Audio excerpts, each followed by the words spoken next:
hello.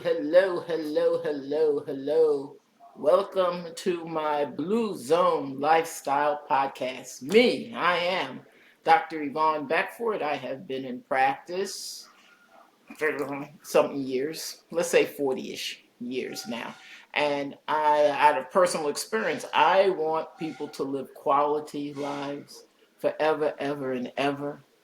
But if you're going to live forever and ever and ever, you got to be able to support yourself. So I am so pleased to invite this lovely gentleman sitting right next to me, Mr. Tim McNeely. Tim McNeely is a seasoned wealth advisor specializing in assisting high net worth dental entrepreneurs primarily. How would I know him? I'm a dentist, but money is money. Doesn't matter how you make it, but you have to be able to let it last.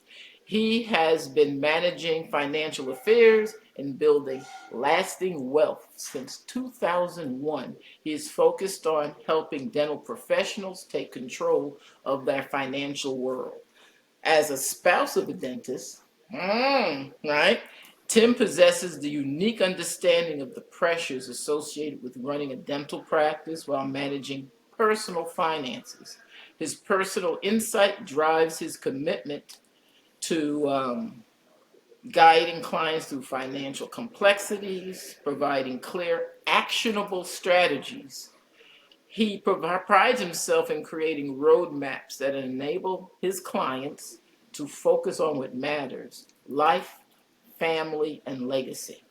In addition to his advisory role, he is the host of a Dental Wealth Nation show, a podcast dedicated to empowering dental entrepreneurs to build wealth and achieve high value exits. Because we can't do this forever, okay? We have to start that vacation. Through his podcast, he shares insights and strategies to accelerate wealth building and prepare successful practice transitions. His commitment to preserving what matters to future generations and his pursuit of balance and significance are central themes to his personal philosophy. He believes thriving often means taking the unconventional path, now we're talking, and strives to steward the significant life he feels he's been given. Hi, Tim. It's so good to be here, Yvonne. Okay, so let's get Blue Zone. Yeah. Okay, with Blue Zone, it emphasizes longevity, financial peace, and a fulfilling lifestyle. So let's get started. Blue Zone and retirement mindset. Retirement mindset. How can the Blue Zone principles like purpose-driven living and community engagement influence how we plan for retirement? Talk to me. Well, Blue Zones, and I love what you're doing here because, what we find is that as wealth increases, so does the desire to improve our health. Yes. Right? We all have a desire to live well. Yes. No one wants to reach the end and be miserable. If you've done that, you've done some things wrong. Nobody wants to be sick, right? Financially or physically. Yeah. Right. And so taking this concept of Blue Zones, of being healthy, it's something to not just incorporate in the future, but to start right now. Now. Because if you're not taking care of yourself, as you're building your business, as you're building equity, doesn't matter how much money you're going to exit for in the future, you're going to have nothing. Nothing if you don't have your health. And then you're going to be healthy and you want to do stuff. So financial peace, stress reduction. One of the key Blue Zone traits in reducing chronic stress. How can smart financial planning help retirees minimize money-related anxiety? So I'm anxious thinking about it. Right, exactly. And finances are so strange. And they cause a lot of stress. So I actually spend a lot of time with my clients, and you may feel this way too if you're listening, is it can be embarrassing to talk about our finances. It's like showing someone your underwear. You don't know what condition they're in. Yeah. Or how clean you are. Or how clean, right? But to get healthy, you got to start with an assessment. So a lot of times we have shame around our finances. We have shame because we did something stupid with our money, or we feel like we should be farther ahead. And so or don't have enough. Right? So many things you want. Right. And really, to tie that back together. Ignore that. Yeah, go ahead. What we want to do is you really want to start by just being healthy. And the best way to get healthy and to decrease that stress over your finances is to frickin' take your underwear off and to sit down and to analyze where you are now, right? Start with an assessment, and if something needs cleaning, like, clean it up. Don't let it stay there, right? If you need a fresh pair of underwear, get a fresh. And I hate that metaphor, but I love that metaphor. I do like it. Is it safe to say, be honest with yourself? You gotta be honest with yourself, and you really need to drive that second opinion of where you are now, where you want to go, and start looking at what are the gaps, right? How do I get to where I want to go? But you got to do an honest assessment. And what's so cool is see how approachable 10 minutes. Everybody isn't approachable, so it's hard to be honest with your financial health, your physical health. Just like when you're trying to find a doctor, you have to be comfortable with them, and then you can tell them all about the bugs and stuff that happen in the middle of the night. So he's approachable. Well, right, and I want to stay on that anxiety piece just a little bit longer. Sure. It's so important, and it impacts our health. Yes. And if you think about it, right, a lot of times going in for a physical to your doctor is frightening. Yes. Because you're thinking, what are they going to find? What's wrong with me? And in fact, right, I am big into health. And a couple years ago, I became aware of a cancer screening test where they look for cancer, they screen your DNA. And when I first took the test and I had to wait to get the results, there was anxiety keeping up. Yeah. Because I'm like, what is it going to find? And thankfully, the results came back negative. Right. I started annual testing because I want to catch it before it happens, or I want to catch it when it's preventable. Exactly. And diving in and just knowing where you are helps prevent anxiety. Well, on that same note, when we talk about blue zone and longevity, smart spending for longevity, people in blue zones live simply but richly in experience. How should retirees structure their finances to support a long, active, and meaningful life without overspending? Now, you still got to have your stuff, but a champagne taste, but a beer budget. How can we do that? Well, it's going to come down to investing in what matters. And by investing, right, not just your financial investments, but are you investing in your health? Are you investing in the food that's going to keep you healthy and sustain you? Because, right, sick care is really expensive. It's expensive, to get sick. It's unaffordable. And interestingly enough, right, there's a flip side to living longer too. And we've been joking about this a little. Yeah. If you live longer, you require more money. Yes. So really doing those assessments on a regular basis to track your spending, to keep track of are you on a sustainable path, health, financially, mental. That's how you do that. You invest in the things that matter. And you have people around you who can help hold you accountable so that you are investing in the things that matter most to you. It's kind of like a little discipline, financial discipline, like physical discipline. Exactly. So on that note, passive income and downshifting, okay? Because we're not necessarily going to physically work forever. So blue zone communities emphasize downshifting, working less, enjoying life more. Je ne sais quoi. So what are the best passive income strategies that allow retirees to slow down while maintaining financial security? That's a hard one. It's a hard one. That's a very hard one. You're the expert. And I wish I could tell you there's a best. Right. But that's so hard to do because just like health, every single one of you are individuals. You have different goals. Your health status is different. And to say, that's like me trying to tell you this is the best medication for you. Well, I just don't know. I just don't know. But what I can tell you is what's best. What's best is to get a plan and to do an assessment of where you are. Because if you do that, you're going to get clarity. And you're probably working with advisors. So you want to talk about best. The way you actually find out what's best for you is you work with someone who's known as a fiduciary. You want a fiduciary advisor. And what a fiduciary is, they are someone who actually acts in your best interest.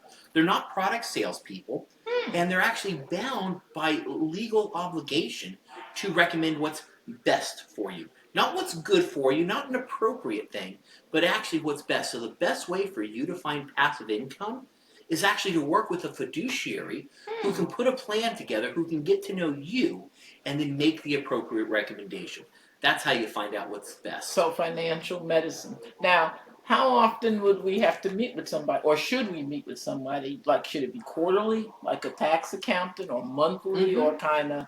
There has to be some sort of minimum to kind of. Right, and I hate to say it's tough to know, but once again, it's individual. Right. So I can give you some rules of thumb. Okay. But typically, when you're getting started, when you're doing the assessment, and depending on the amount of work, it could be quarterly. Yeah. Right? But as you start getting into the blue zone, as you start retiring, as you start creating that passive income, you may find once a year is enough. Or you may just want to do reviews when major life shifts happen. Okay. And there's a birth of a child or a grandchild or a wedding or a divorce, right? So you want to review at major life milestones. Okay, but it's hard to say, do this, right? It's hard to be prescriptive without knowing the individual person. You got to have the diagnosis. You got to do the diagnosis. Now, on that, because we're talking about health and wealth, okay? Health and wealth, the long-term view. Health and wealth go hand in hand. So what financial strategies, my friend, help retirees afford a blue zone-inspired lifestyle that includes healthy food, wellness and activity, and preventive health care? Well, first step you want to do is figure out where you want to live. You want to figure out where in life you want to be. Right. You want to figure out, what does that place look like? Because where you live can actually have a big impact on how much money you spend. Some states are more expensive than others. Taxes ain't no joke. Yeah. Well, and the other thing is, how many blue zones are there? There's 5 blue zones, but we're emphasizing the lifestyle. Now, we talk about lifestyle. The majority of places are warm. Yeah. There's always going to be warm because as I said in other podcasts, what determines your wealth, or if it's a third world country, is if you think a cup of water or a cup of oil is more important. If it's warm, you don't need much oil. And everybody needs water. Right. Some places are healthier to live than others. Right. Yeah. So that's how you want to start thinking about the retirement piece and how to pull it together. It's like, what does that lifestyle look like for you? Okay. And then start building the plan. Now, when we talk about legacy and generational wealth, because if you're of blue zone, quote unquote, age, or you may have children, you may have younger relatives, you may just have a legacy. I like pets. You might want to, give everything to the ASPCA. Many blue zone elders play an active role in their families and communities, because family is not just DNA. Okay, so what smart ways is there to pass down wealth and values while ensuring financial security for both the retirees, because you got to take care of yourself, and heirs? What's a good? I love this question. So for me, legacy is something that matters a whole lot. The legacy that you leave for the people you love, the causes you care about, and the impact that you leave, it matters. And I'll just tell you a quick story to illustrate the importance and how this can be done. But once again, it's personal. Right. So my wife's grandfather owned the Harley-Davidson dealership in Merced. Cool. A guy named Joe Herb built up an amazing business, no high school education whatsoever. Right. And made a lot of wealth in his lifetime. Right. And through that process, he worked with wise advisors who understood what was important to him. Cool. And he set up an educational trust for his grandkids.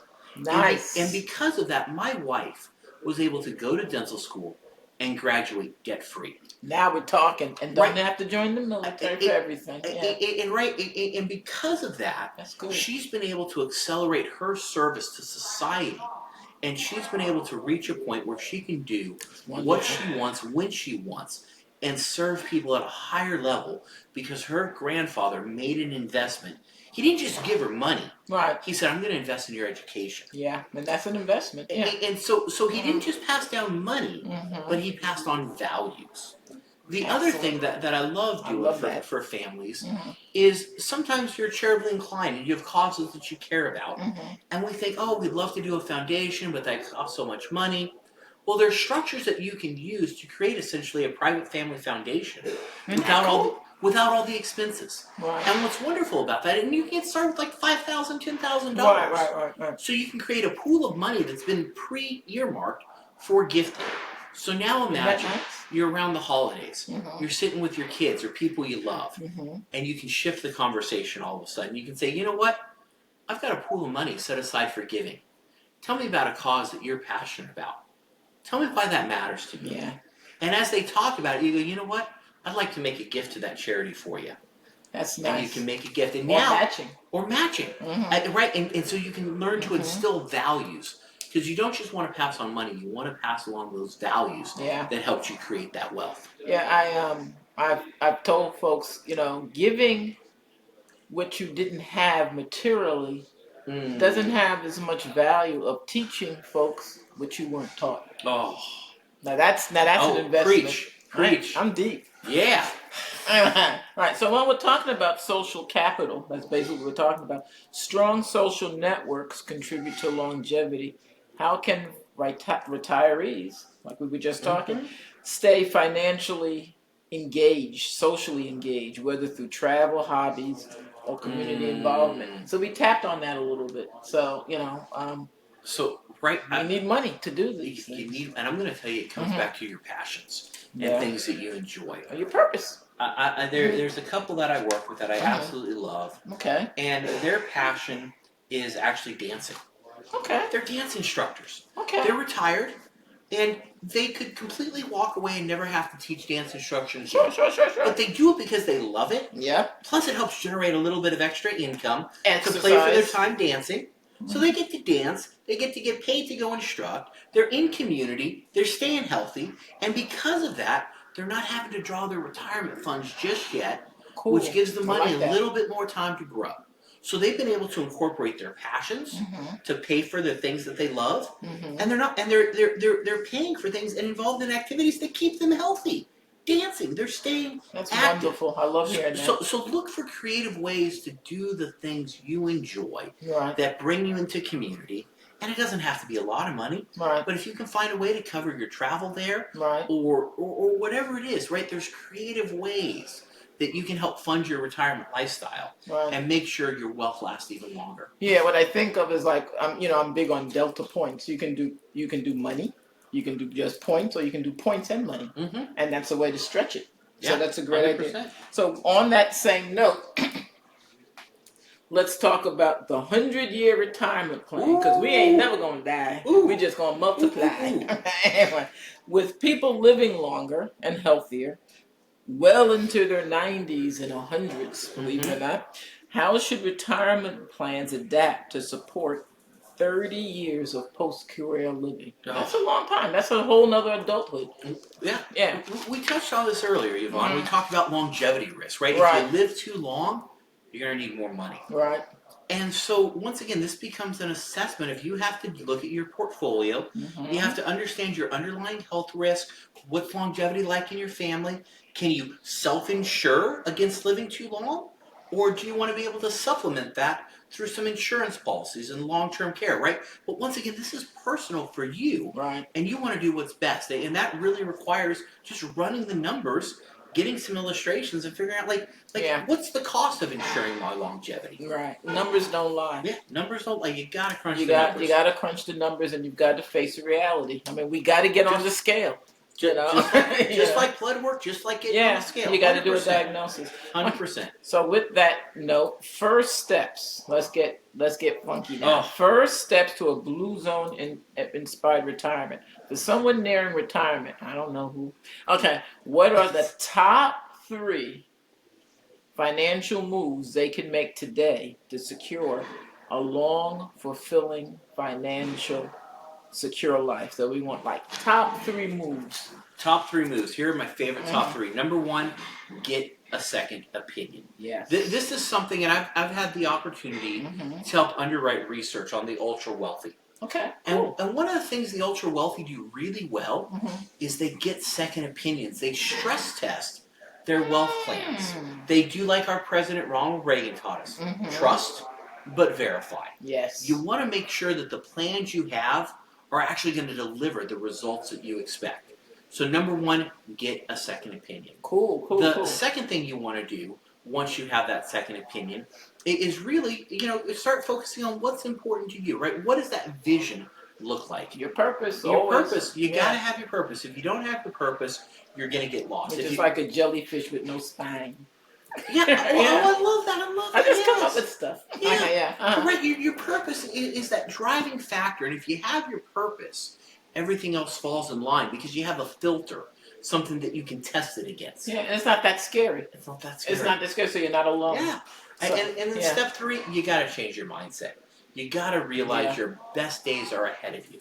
If you believe your best is behind, you're gonna flounder. But if you believe your best days are ahead, you're gonna flourish. So create a vision of your future that's bigger than your past. And if you do that, you're gonna live in the blue zones. That's great advice, because that's like, driving. The front screen is bigger than the back. So on that lovely note, how can our people get a hold of you? Like, how can they get a hold of you, get the second opinion? And we want to have Tim as an ongoing consultant to let us know. It's all fine and dandy. Everybody likes candy, but you got to be able to pay for it. So it's a reality that we have to handle. At 40s, 50s, 60s, 70s, 80s, we need to know how we're going to eat. And it doesn't have to be painful. So how can we get a hold of you? I'm really easy to find. Number 1, you can check out my show, the Dental Wealth Nation Show, where we dive more into these strategies in depth for you to help you build a life of significance, take better care of the people you love, support the causes you care about, and make that meaningful impact on the world. Exactly. The second way you can find me is check out my website, timmcneely.com. Happy to chat with you. Or third, if you got a burning question and you want some help, feel free to call or text me, 818-534-4949. That's 818. Say it again. 534-4949. I'd be happy to help you and serve you and help you really build that blue zone that Yvonne's doing so well with. That. And I do. I want to give you some praise. Because look at me, I'm turning all red. Because longevity matters. It matters. And you are playing such a crucial role in helping retirees not just retire, but enjoy their retirement, staying healthy, continuing to live in purpose, and continuing to make a difference. So thank you for the work that you're doing. That's so sweet. I'm serious. Old is a goal, and it doesn't have to. Old is not a bad word. I'm always saying everybody's got some kind of ism, but ageism is real. You can have ageism because people view you because you're young, and then they can make false assumptions because of your age. You can always look good, but you got to feel good. And what helps you feel good is keeping the stress of health issues and fiscal issues at bay. So I am going to publicly announce, he doesn't know yet, but I want to do a webinar with him and have like a question answer so we can go live and talk trash. That is not that painful. It really doesn't have to be. We're going to be prepared. So with that lovely note, I want to tell Tim he rocks. Okay, and I appreciate you coming and hanging out with me and with our Blue Zone, and welcome to the community. Thanks, guys. We're going to talk soon. Hola. Okay, did we leave? I don't know. We'll soon find out. That's what editing is. I think we turned it off, did we? Yes, we did. Hit the stop. Oh, I have to hit stop. See, watch me learn. Boom. Boom.